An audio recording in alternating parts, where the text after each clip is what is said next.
In the culture code, there's a phrase that they use for employees that I think is incredible for parenting. And that is, I'm giving you this feedback because I have high expectations of you and I know you can meet them. There's a support statement there and there's a challenge statement there of who they are created to be. Okay, we're talking parenting. Is that not what we're all looking for?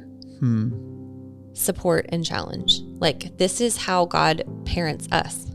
This is how he pushes us out of the nest often, to do things that we've been scared to do, to say things we're scared to say, to be our full selves. And I think this is like, even in marriage, we show up in marriage this way.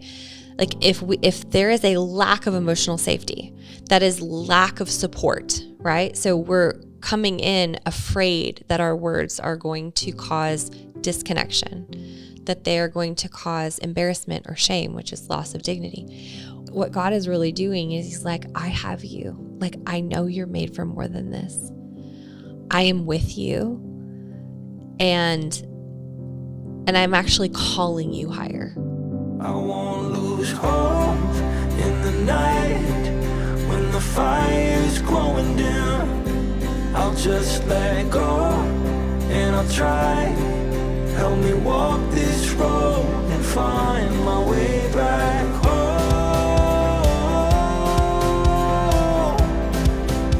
Find my way back home.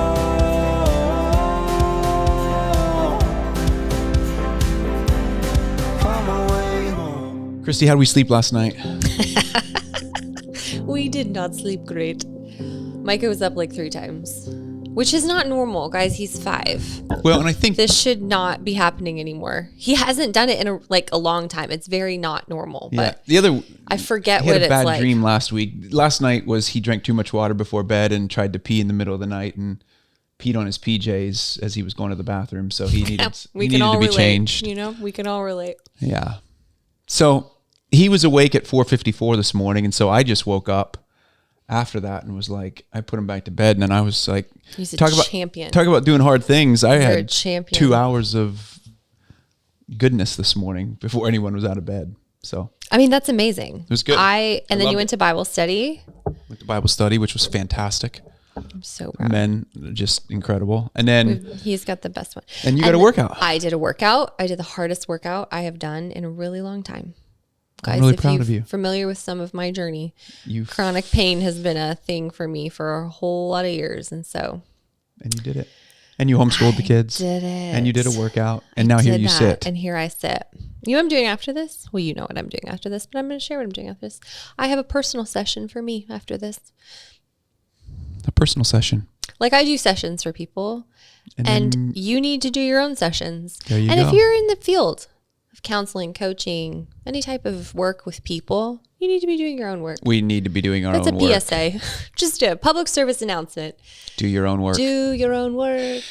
And we're in a series right now on parenting Gen Alpha and Gen Z, if you have some. This is again, I'm going to state this. I put this disclaimer in last week. In order to hear some of what we're talking about, it is really important to go back to the last 2 episodes, and especially episode 1, 2 episodes ago. Just the state of parenting and parental fear, and be able to just set the context for the nuance of the conversation. And last week we talked about doing hard things, and building resilient kids is the necessary ingredient for raising resilient kids is for us as parents to do hard things, which is why we started talking about the hard things we did this morning. It's fascinating because even yesterday I was like, I need to work out, but I got to figure out how to fit that in with my 13-year-old. It's easy for me to figure it out in my day, but it's a lot harder to figure it out where I'm going to fit it in with my 13-year-old according to his schedule, because it throws my schedule off. But we ended up doing it, and I get out of it and I'm just so great. Like, that's life. That's the living. And I think so often we prioritize things in our lives that really aren't as high of a priority as we put them to be. And we deprioritize the things that we should be prioritizing. Working out with my 13-year-old yesterday was the thing I needed to prioritize. And I did, and I'm grateful I did, because I was contemplating not. And I think that's part of our conversation. And that's what this whole season is about, is how do we raise kids in such a way? Because At the end of the day, you can sum up all of parenting research into one primary conclusion, and that's that our kids become who we are. And who we're becoming is necessary. And so we've had some hard conversations the last couple of weeks related to what it requires of us. And yet the culture we find ourselves in and the wrestle that we have, and Christy talked about last week, how when you feel exhausted in the middle of doing hard things, like, whoa, I feel so exhausted. Just the grace, like, what does that look like to move up the ladder? Just 2-degree shift. What does your 2-degree shift look like? So love for you to go back and listen to that episode last week. While Christy is talking about this, or while you were talking about it, Tender and Fierce is in the show notes today. March cohort, spring cohort. Check that out. It's available to you. And then just marriage intensives, we have a Love Your Marriage cohort coming up. We have a coaching fellowship for men coming up that I would love for you to check out. Living Legacy. You can see that in the show notes as well. Just things that if you listen to these conversations, you're like, man, I want to go deeper here, or I want to experience this on an ongoing journey. Next steps. Check those out. There's just simple next steps that you can check out. We'd love for you to be able to do that. We have them all in the show notes. Today, we're talking about... Josh, what are we talking about? Today, we are going back. Back to the beginning. Back to the beginning. Switchfoot sings a song, Back to the Beginning Again. I love that song. So we're going back to the beginning again. And the reason we're going back to the beginning is because there's many of you who have been listening. And by the way, there are so many of you, which I'm so grateful for, who've been listening to us since we were in this together. Like the In This Together podcast. Do you remember those days?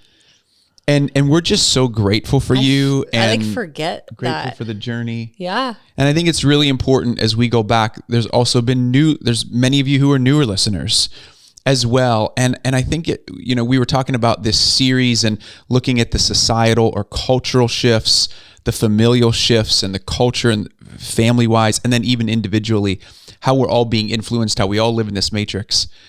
And one of the most significant pieces of this for us goes back to the why.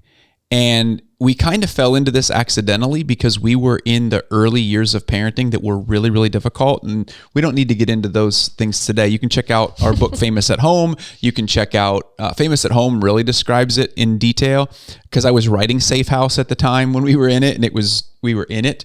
But there's a book called Safe House, How Emotional Safety is the Key to Raising Kids Who Live, Love, and Lead Well. That's really the crux of everything. We backdoored our way into this through the lens of emotional safety. That emotional safety is the single greatest factor according to the research. And then when you filter it through scripture, it's just, you see it and you go, wow, that emotional safety is the single greatest factor to getting the outcomes that we desire in our children. And that emotional safety is the hub of the wheel. So whether we talk about marriage, whether we talk about parenting, whether we talk about leadership, whatever it is, those spokes, it all goes back to emotional safety as the crux of the wheel. And that's really where we got started, because we just wanted to go, hey, at the end, when we're grandparents, when we're great grandparents, what will have made the most difference? That's right. And it came back to that. So like describe emotional safety, because even that term is like very new for most people. What does that mean? To be emotionally safe or to experience emotional safety? Which is wild, because I wrote that 11 years ago. Babe, that's crazy. Just go crazy. We'd love for you to check out Safe House, by the way. We'll put it in the show notes today. I would say, so emotional safety is the posture from which we parent. That it's the posture from which we parent, not the techniques that matters most. So in other words, parenting techniques will come and go. How you discipline, for example, one child one day is not going to work on them the next day. Mm-hmm. The strategy you use on one child might not work on another child. We're all uniquely created in the image of God, and therefore we are all nuanced. Now, it's not to say that we shouldn't have truth or strategy or discipline. Not saying that. What I am saying is it's the posture from which those things are implemented that makes the most difference in how we raise our children. And the way that I describe that is, and you can look at in the research, Dr. Dan Siegel writes this, is that feeling the safety within yourself, feeling safety within yourself. And he has a book called Inside Out Parenting, which is, it really becomes the inside out. This is why who you're becoming matters more than anything, and how your child, turns out, is because it's this inside out, feeling that safety within yourselves and creating a sense of, quote, love without fear in our child. That's from the research. That's the statement. When you look at 1 John, it says, perfect love casts out fear. Jesus is the perfect love. He is the one. God himself is love. He embodies love, not fear. And so we were given a spirit, not given a spirit of fear, but of love, power, and a sound mind. That posture is everything. The trouble is, and you go back to last week's episode, is there are so many fears that we have as parents that we're living out of. And what we do is we react towards our kids rather than respond to them out of the sense of who we are as parents, how loved we are as sons and daughters. And that's where things go awry. So good.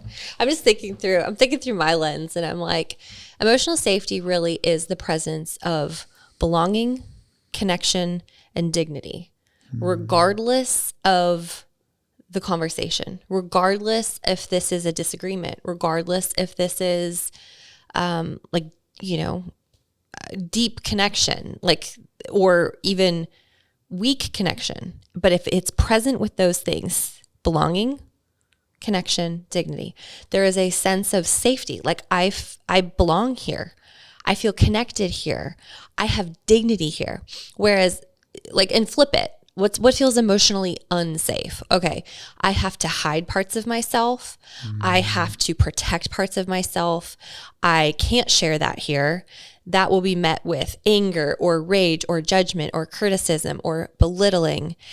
All of those things hit belonging, connection, dignity. And so I think it's really, you'll know when you feel emotionally unsafe, for sure. Think of the first person, the first person that pops into your mind. When I'm around this person, I feel emotionally unsafe. When I am in this environment, that could be work, that could be church, that could be a small group, that could be a sports team.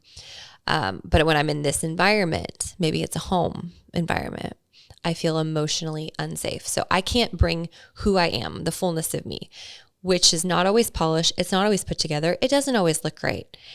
I can't bring that and share that safely without experiencing some sort of judgment, manipulation, that sort of thing. Condemnation. And I think what is so important in this conversation, so that applies to marriage, right, as well. So I think one of the greatest and most helpful parts of our marriage has been being able to talk about openly with each other what makes us feel unsafe with each other.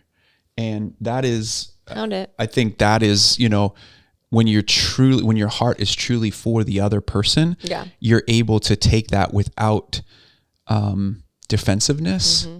And again, you're going to get defensive right. We do that as humans, but we're able to come back around and go, oh, I see what you're saying. I really don't want you to feel that way. I don't want you to experience that of me. Mm-hmm. Taking that to parenting, then I think what's fascinating is we have to be careful also. I'll give you an example.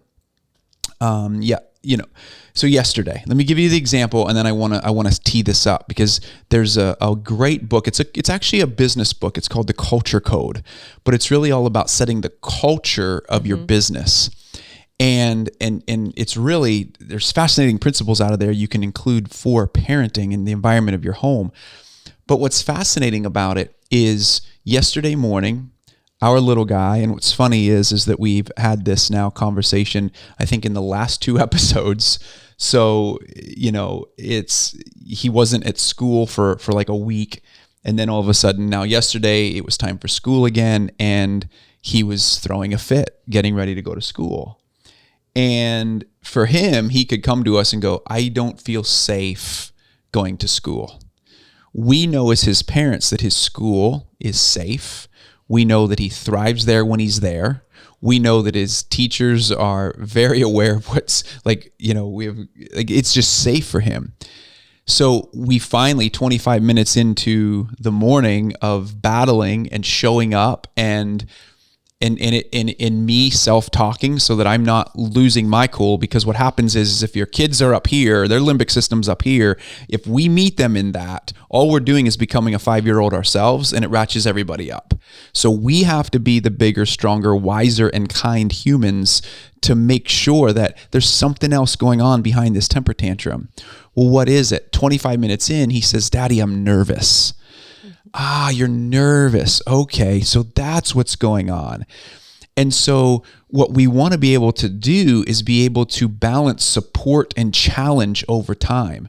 So there are times that we know that they're safe, but we have to challenge where they are so that they can build resilience. And that was what we talked about last week.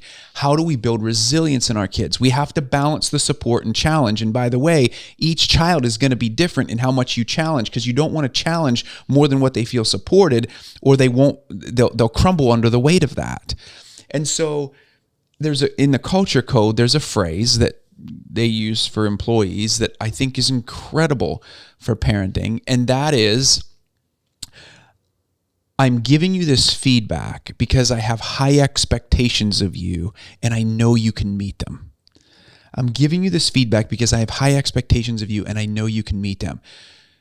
There's a support statement there. And there's a challenge statement there of who they are created to be. You add the image of God to that. Look, I know God's created you, who God's created you to be. He loves you. And so what we're doing is we're calling higher in a place where we're challenging our kids to give them capability and resourcefulness without them crumbling under the weight of it's too much. Mm-hmm. And I think, isn't that like, okay, we're talking parenting. Is that not what we're all looking for? Support and challenge. Like, this is how God parents us. This is how he pushes us out of the nest often to do things that we've been scared to do, to say things we're scared to say, to be our full selves. And I think this is like, even in marriage, we show up in marriage this way. Like, if there is a lack of emotional safety, that is lack of support, right? So we're coming in afraid that our words are going to cause disconnection, that they are going to cause embarrassment or shame, which is loss of dignity.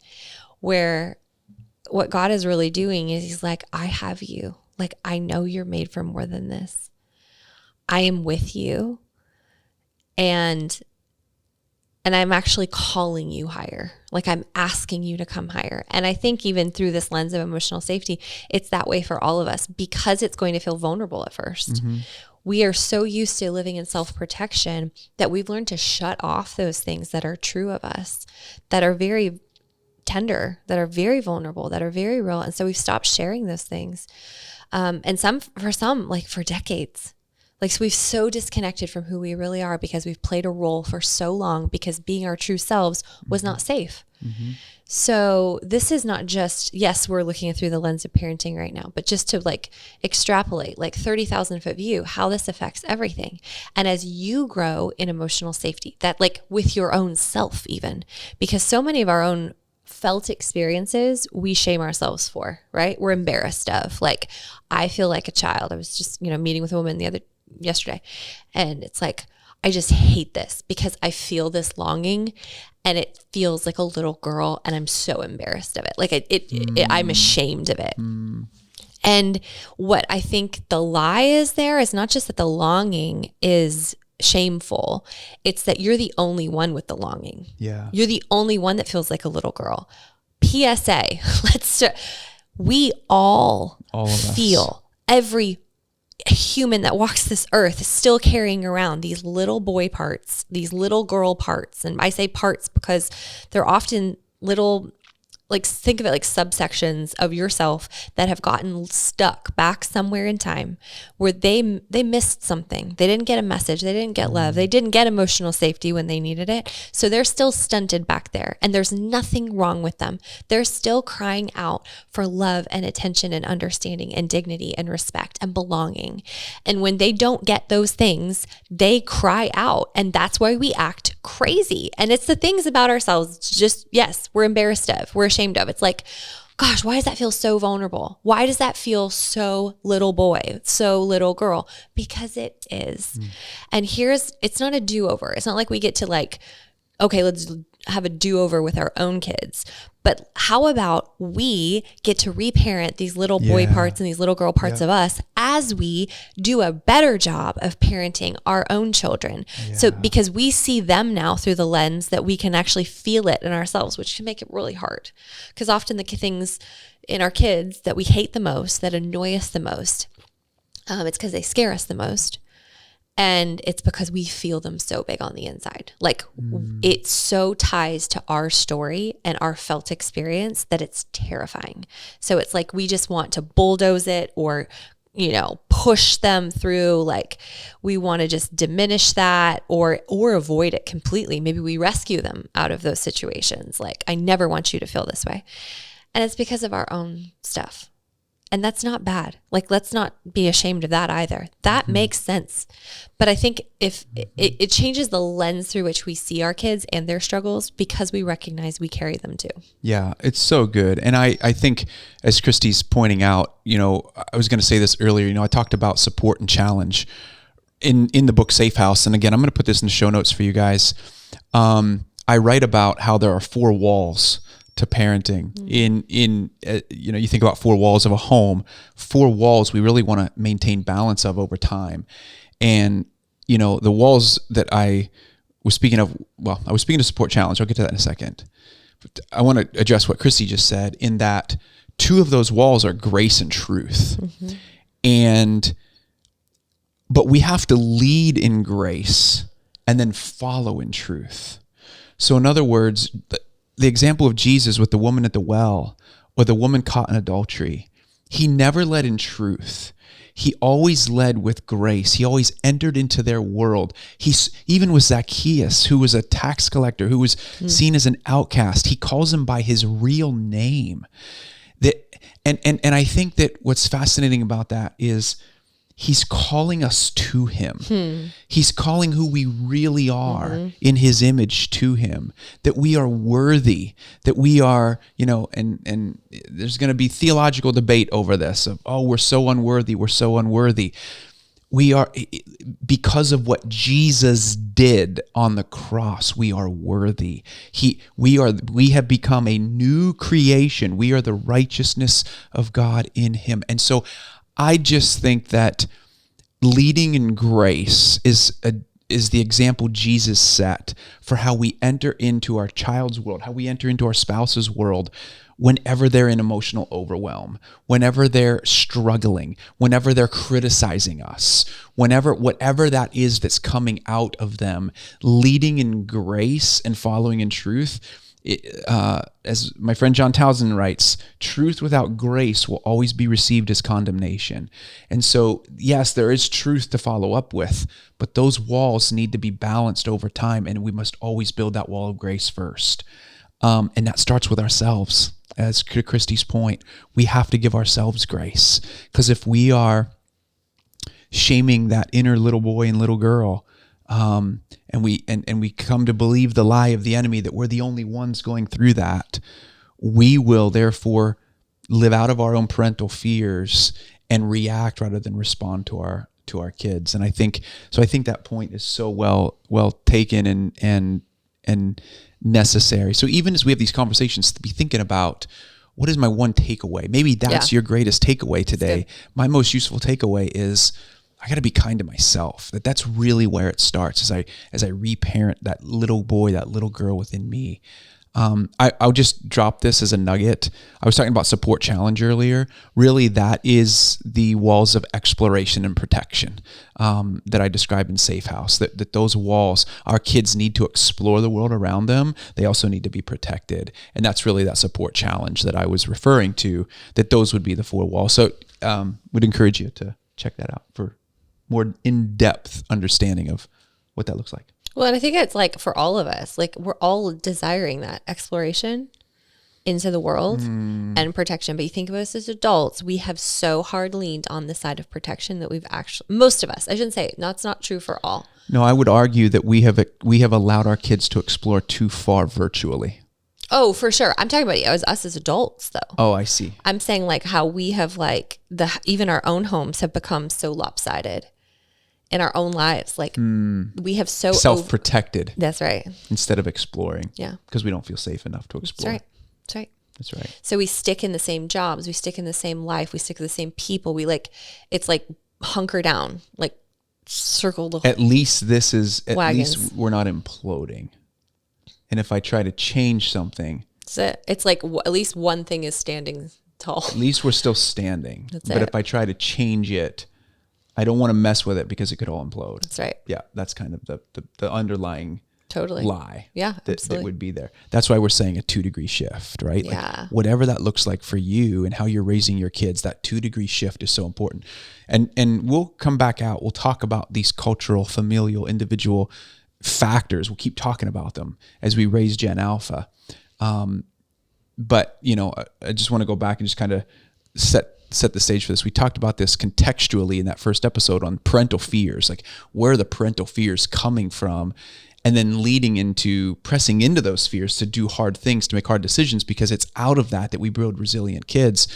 But this week, we really wanted to come back around and go, where's all this coming from? It should all come from an environment of emotional safety, right. that we're experiencing that safety. And as Christi said, connection, anytime there's a threat to our connection, our belonging, our dignity, or our safety, those 4 things will send our nervous system into fight or flight.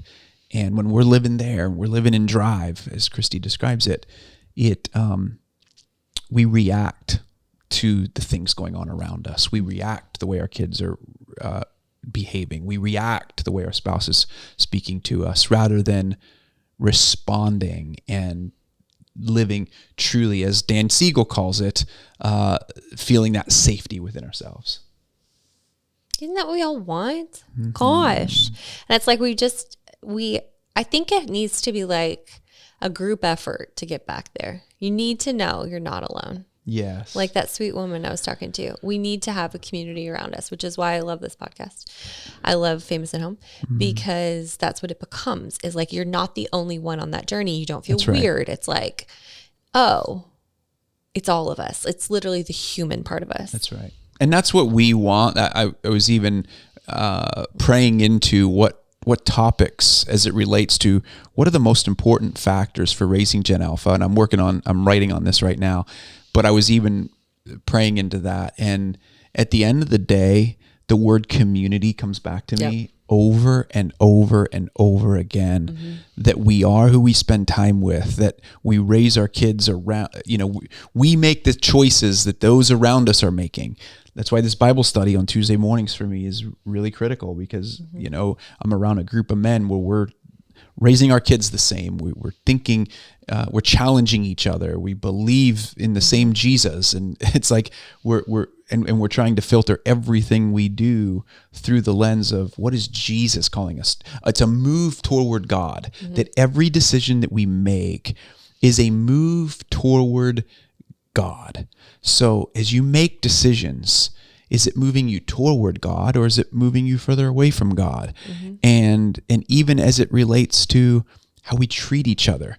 This, by the way, was, as I think back on writing on emotional safety, and I think back on all of the things that we're going back to the beginning again, going to wrap this up here with this thought, is even before I wrote Safe House, before I got into the research on all of this, I would always think about when we pray the Lord's Prayer and we say, on earth as it is in heaven, isn't what that means that we would treat those that we love in relationship on earth as it is in heaven, and how relationships are in heaven?